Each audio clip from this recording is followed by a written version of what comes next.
Democrats made huge gains in Virginia when President Trump was in office. Now they're trying to weather the decline in President Biden's approval rating. Republican Glenn Youngkin gaining ground with a new poll showing a 46-46 split. Whatever edge Democrat Terry McAuliffe had at the start of the campaign appears to be gone. Well, the idea that this is close should not shock anybody. For 44 straight years, the party that wins the White House, the next year in Virginia, the other party wins the governor's mansion. The gubernatorial race between Glenn Youngkin and Terry McAuliffe is now dead even. McAuliffe calling in big-name Democrats like former President Obama, who joined him in Richmond on Saturday. Because I could not be happier that Terry's back on the ticket. He's persuasive. Don't sit this one out. The pressure is on. A Monmouth survey showing McAuliffe dropping 5 points since last month. And this comment during a debate. I don't think parents should be telling schools what they should teach. McAuliffe then cut short an interview with a local news reporter because he didn't like the questions. All right, we're over. That's it. That's it. The Youngkin camp on offense with a new campaign slogan, Parents Matter. And he's demanding the Loudoun County School Superintendent Scott Ziegler and the school board resign. This after a revelation that Ziegler sent an email to the board about an alleged assault by a male student against a female student in a high school bathroom, 1 month before publicly declaring he had no record of such an assault. Youngkin telling Fox News it's outrageous. The email simply confirms what we know, which is we had administrators at a school board who have been covering this up. With the race a virtual tie, both sides are campaigning to faith voters. Kamala Harris endorsing the Democrat in hundreds of churches across Virginia. I know that you will send Terry McAuliffe back to Richmond. And conservatives distributing voter guides in others. Pundits say the McAuliffe camp is trying to drum up the enthusiasm that appears to be lacking for his second gubernatorial run. The same Monmouth poll showing Republican voters are more motivated to vote by a 7-point margin. The Democratic base in Virginia appears to be a bit fatigued from the last election amid the global pandemic. Biden's approval ratings in Virginia have ticked down. But by the numbers, Youngkin's camp is gaining steam. This is our moment. Right now. The biggest swing from independents breaking for Youngkin 48 to 39%. McAuliffe's advantage among women also shrinking by 10 points since last month to a 4-point lead now. Well, Joe Biden won Virginia in 2020 by 10 points, but recently reportedly told some supporters that President Biden is hurting his campaign. That would be McAuliffe saying that about Joe Biden's impact on his campaign here in Virginia, Gordon. Well, tell us, how has this race become a referendum on President Biden's agenda, and does this have any implications for the midterms next year?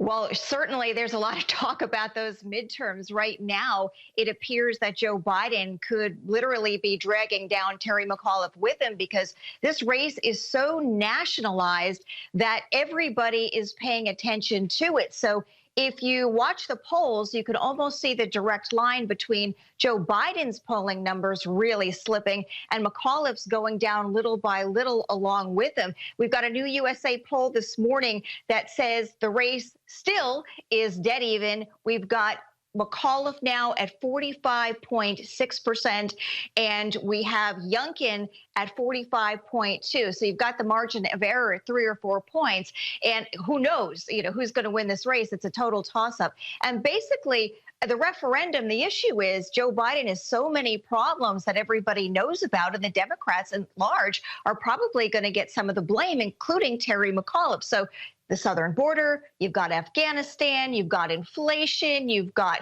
COVID mandates, whatever. It's all become part of the same scene. So, again, watching those polls is probably going to have a direct impact on McAuliffe's campaign, and you know that they're worried. Well, you can smell the worry as Democrats are pulling out the big guns to rally their voters. Do you think that's going to make a difference?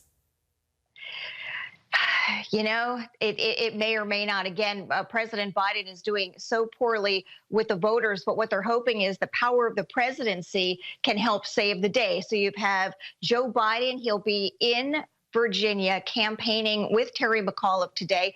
Hard to understand the calculus here because Joe Biden right now is not a popular president. He's not popular in Virginia, and he's not popular in the country if you look at the numbers. He's had President Obama here, a rally over the weekend. He's had Kamala Harris here, and Kamala has a video running now in about 300 churches targeting the Black vote, trying to get them enthusiastic about this campaign, because that's the key issue here. Nobody is enthusiastic. Well, I won't say nobody, but a lot of Democrats, pundits are saying, are not enthusiastic because, Joe Biden doesn't, they say, have a lot of successes, if any, to point to right now in the first part of his presidency. So their fear is that a lot of people are going to stay home. But President Obama himself got a lot of backlash over the weekend because we've got education here in Virginia. That's a key issue. We've heard a lot about Loudoun County. I've reported on it myself extensively. And President Obama got up and basically said conservatives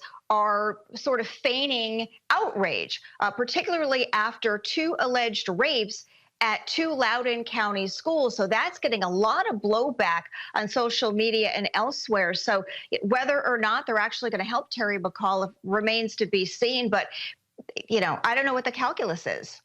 Well, I can tell you it's not feigned outrage. It's actual outrage. I mean, it's up there with, I can't imagine allowing a predator to come back into schools. It just makes no sense to me. And definitely people should be accountable for that. And I expect we're just hearing the beginning of that. It's going to play out well beyond this campaign. The McAuliffe campaign is now taking fire from Doug Wilder, the only Black governor in the history of Virginia. Tell us what Wilder's saying.